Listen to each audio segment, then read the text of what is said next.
భారతదేశపు మహాగ్రంథాలు, కావ్యాల సంపూర్ణ సంకలనం. సబ్స్క్రైబ్ చేయండి. తిలక్. భవతి భిక్షాం దేహి.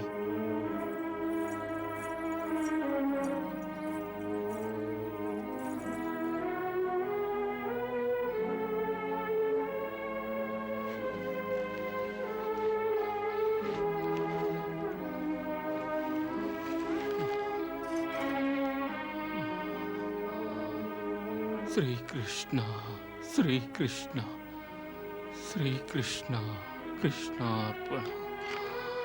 శ్రీకృష్ణ కృష్ణార్పణ.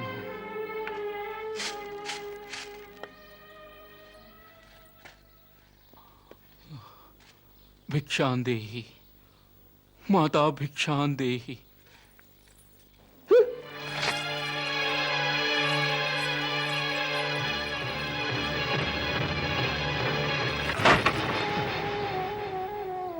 శ్రీకృష్ణ శ్రీకృష్ణ శ్రీకృష్ణ శ్రీకృష్ణ శ్రీకృష్ణ.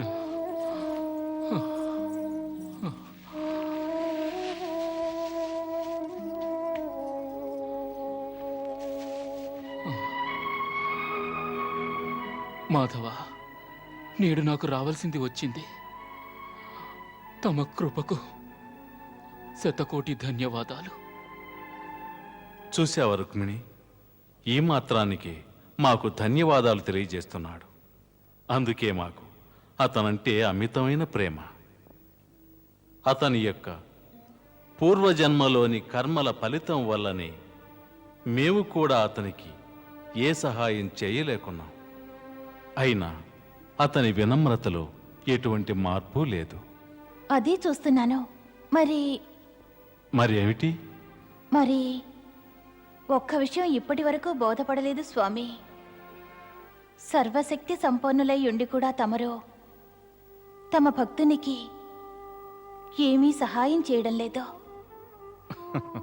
దేవి, మేము నీకిప్పుడే చెప్పాంగా, ఎప్పటి వరకు సుధాముడు మా సహాయాన్ని కోరుకొనడు అప్పటి వరకు మేము అతనికి సహాయం చేయలేము. మా సహాయాన్ని అర్థించి సుధాముడు మా వంక ఒక్క అడుగు వేస్తే మేము అతని వంకకు 100 అడుగులు వేస్తాం. కేవలం ఒక్కసారి మనసులో మమ్ము తలుచుకున్న మరుక్షణమే మేము అతని చెంతకు రెక్కలు కట్టుకుని చేరుతాం. నీకు గుర్తుందా గజేంద్ర రక్షణకు మేము ఎలా వెళ్ళామో? కానీ మన సుధాముడు ధైర్యంలో కఠిన పాషాణం వంటివాడు. మహాప్రళయం సైతం అతని స్థైర్యాన్ని కదిలించలేదు. ఒకవేళ తమరు తమ భక్తుని ధైర్యం, ధర్మపాలన సడలిపోవాలని పరీక్షించడం లేదు కదా? లేదు దేవి. అప్పుడప్పుడు మేము అనుకుంటాం, మమ్మే అతను పరీక్షిస్తున్నాడా అని. మేమందుకు తట్టుకోలేక ఏదో క్షణంలో విధి విధానానికి ఎదురు తిరిగి ప్రారబ్ధాన్ని మారుస్తామేమోనని. తమరు అతని ప్రారబ్ధాన్ని మార్చలేకుంటే బుద్ధిని మార్చవచ్చు కదా? అంటే అతన్ని మీ సంపూర్ణ భక్తుడిగా మార్చవచ్చును కదా? అంటే నీ ఉద్దేశం ప్రకారం అతడు మాకు సంపూర్ణ భక్తుడు కాడనా? కాడు. ఇప్పటికీ అతని హృదయంలో తన బ్రాహ్మణత్వపు అహంకారం మిగిలుంది.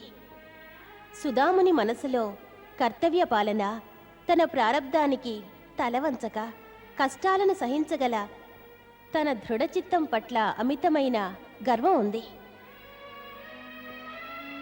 తమరా బ్రాహ్మణునికి జ్ఞానాన్ని ప్రసాదించండి. అతని మూర్ఖత్వాన్ని తొలగించండి. భక్తుని మనసులో గర్వానికి స్థానం లేదు. ఎటువంటి సంకోచం గాని సిగ్గు గాని ఉండరాదు. ఇద్దరు ప్రేమికుల మధ్య ఏ విధంగా సంకోచం అన్నది ఉండదో అదే విధంగా భక్తునికి భగవంతునికి నడుమ ఏ విధమైన సంకోచం ఉండరాదు. అతడు మనసారా భగవంతుని ఎదుట దుఃఖించవచ్చు. ఏ విధంగా పసిబిడ్డ తన తల్లి వద్ద నుండి ప్రతి విషయంలోనూ సహాయం పొందుతాడో అదే విధంగా భక్తుడు కూడా భగవంతుని నుండి ప్రతి విషయంలోనూ సహాయం పొందవచ్చు. మాధవ, అతనిలో ఈ మార్పు తెస్తే తమ ఇరువురి సమస్య తీరుతుంది. దేవి, ఎంతటి సూక్ష్మ మార్గాన్ని సూచించావు. మరి ఈ మార్గంలో 2 అవరోధాలున్నాయి. అవరోధాలా? ఏమిటవి? అవేమిటంటే మాతో అతనికి 2 సంబంధాలున్నాయి. సంబంధాలా? ఆ, ఒకటి భగవంతునిగా, ఇంకొకటి మిత్రునిగా. మమ్ము భగవంతుల్లా పూజిస్తాడు, మిత్రునిలా ప్రేమిస్తాడు. మిత్రుడా? మిత్రుడెలా అయ్యాడు? మిత్రుడు ఎలా అయ్యాడంటే, మా చిన్నప్పుడు మేము, మా అగ్రజులు, సుదాముడు ఒకే గురుకులంలో మహర్షి సాందీపుల వారి వద్ద ముగ్గురం కలిసి విద్యాభ్యాసం గావించాం. మేము ఒకే కుటీరంలో ఉండేవాళ్ళం. అప్పుడే మిత్రుడయ్యాడు. అందుకని మమ్ము సహాయాన్ని కోరలేకున్నాడు. ఎందుకంటే భగవంతునైతే సహాయం కోరగలడు. మరి మిత్రుణ్ణి ఎలా సహాయం కోరగలడు? ఎందుకు కోరలేడు? ఎందుకంటే అతని ఉద్దేశంలో మన స్వార్థం కోసం ఒక మిత్రుని మీద భారాన్ని మోపకూడదనుకుంటాడు. అలా మోపినట్లయితే మిత్రత్వం దెబ్బతింటుందనుకుంటాడు. మిత్రధర్మానికి అది విరుద్ధం అనుకుంటాడు. అయితే ఇది సమస్యే. అందుకే మేమేం చేయలేకున్నాం. స్వామి, కాస్త ప్రయత్నించండి. మిత్రుని నుండి సహాయం పొందడం నేరం కాదు. అది తన హక్కన్న భావాన్ని అతని కలిగించండి. ఎంత చెప్పినా అతను దీనికి మాత్రం అంగీకరించడు. అతని సంగతి నీకు తెలియదు. మాకు బాగా గుర్తు. అసలు ఈ విషయం మీదే ఒకసారి మాకు గురుకులంలో ఆహా, నీవిచ్చిన నీటితోనే తృప్తి కలిగింది మిత్రుడా. మిత్రుడా? మిత్రుడని పిలిచావా? ఇంత త్వరగా? కూడదా? ఇంత త్వరగా మిత్రులు కాకూడదా? కూడదు. గురుదేవులు అన్నారు, ఎవరినీ త్వరగా మిత్రులుగా భావించకూడదని. ఎందుకు? ఎందుకంటే మిత్రులుగా భావిస్తే మిత్రధర్మాన్ని పాటించాలి. అదీగాక మిత్రధర్మాన్ని నెరవేర్చడం మహా కఠినం. అందుచేత మనం ఎవరినీ పూర్తిగా పరిశీలించందే మిత్రులుగా భావించకూడదు. పూర్తిగా పరిశీలించాను, అందుకే అలా సంబోధించాను. ఇంత త్వరగా పరిశీలించావా? నీవు ఎప్పుడూ నన్ను ఎరుగువే. చూడు, మరి నేను బ్రాహ్మణ బాలకుడను. ఎప్పుడైనా ఈ మిత్రుడితో నీకు అవసరం ఏర్పడితే అప్పుడు మిత్రధర్మాన్ని నేను ఎలా పాటించగలను? ముందు సంబోధించింది నేనే కదా, కనుక మిత్రధర్మాన్ని పాటించవలసిన బాధ్యత కూడా నా మీదే ఉంటుంది. ఎప్పుడు నీకు అవసరం ఏర్పడినా నా ధర్మాన్ని నేను పాటిస్తూనే ఉంటాను. మాట ఇస్తున్నాను, ఎప్పుడూ నీ మిత్రధర్మానికి పరీక్షలనేవి ఉండవు. చెప్పు, ఇప్పుడు నీ మిత్రుడిగా నన్ను స్వీకరిస్తావు కదూ?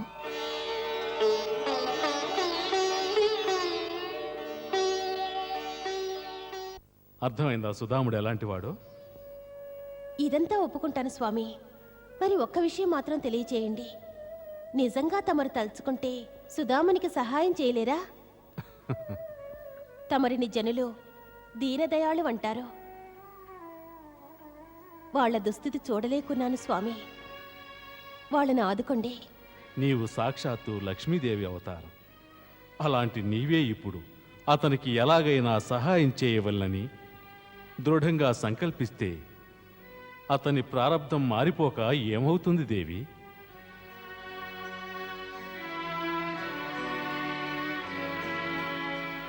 మాతా భవతి భిక్షాం దేహి. ఎవరయ్యా? భిక్షాం దేహి, భవతి భిక్షాం దేహి. పొద్దున్నే బయలుదేరావు భిక్షాటనకి. తర్వాత రా, వెళ్ళు.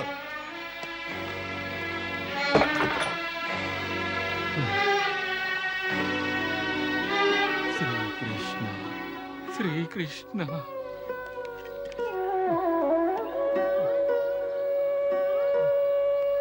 మాతా భవతి భిక్షాం దేహి.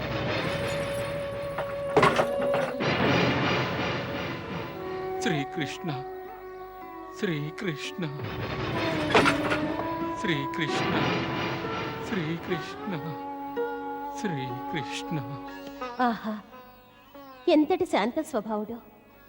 ఎవరిపై కోపమో లేదో, బాధ లేదో. వీరినే అంటారు సుఖదుఖాలకు అతీతులైన వారిని. మరి నాకో సందేహం స్వామి. ఏమిటి దేవి?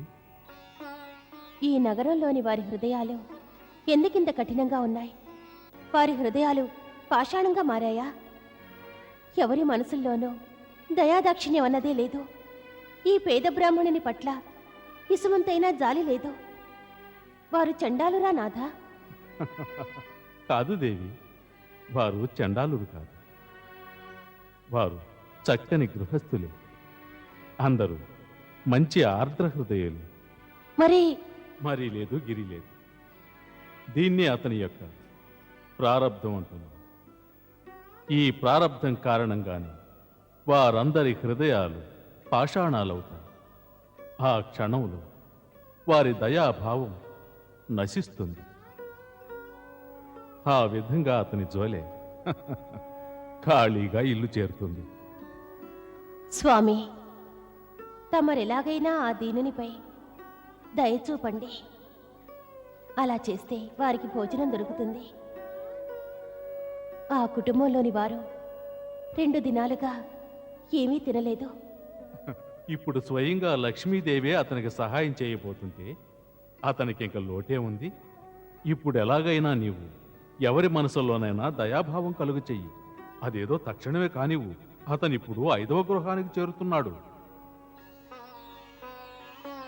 తమరి ఇచ్చ అదే అయితే తప్పకుండా చేస్తాను. భిక్షాందేహి మాతా, భిక్షాందేహి భవతీ, భిక్షాందేహి.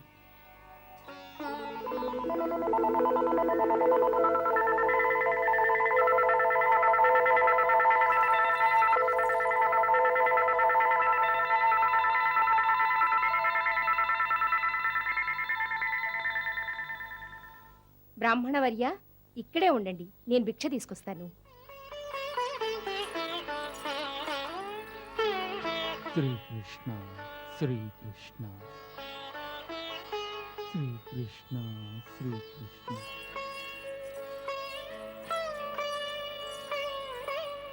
తీసుకోండి. నేడు పౌర్ణమి. మా ఇంట్లో పరమాన్నం చేశాం. ఇంటిల్లపాది హాయిగా ఆరగించండి.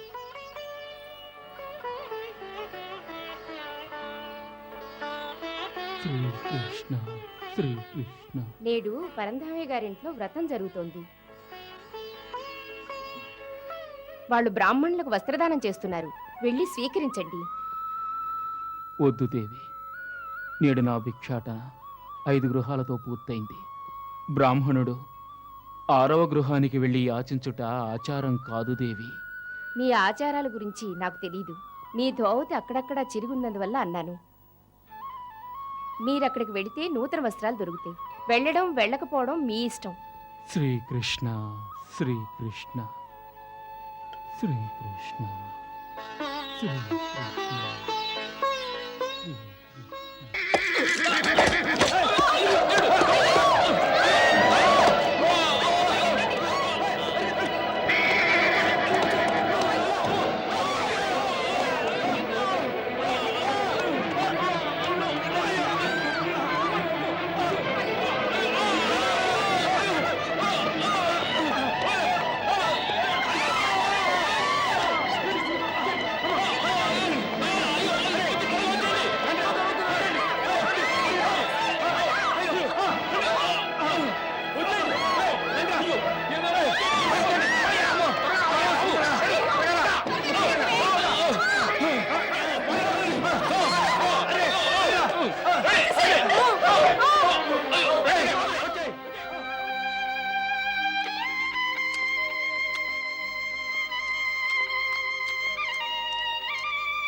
శ్రీకృష్ణ శ్రీకృష్ణ. ఏమిటి వైపరీత్యం? చూశావా దేవి, ప్రారబ్ధం యొక్క శక్తి ఏమిటో? నీవు అతనికి ప్రారబ్ధానికంటే ఎక్కువ ఇప్పించావు. ప్రారబ్ధం దాన్ని మట్టిలో కలిపేసింది. వాస్తవానికది ఆ శునకానికి ప్రాప్తించవలసింది.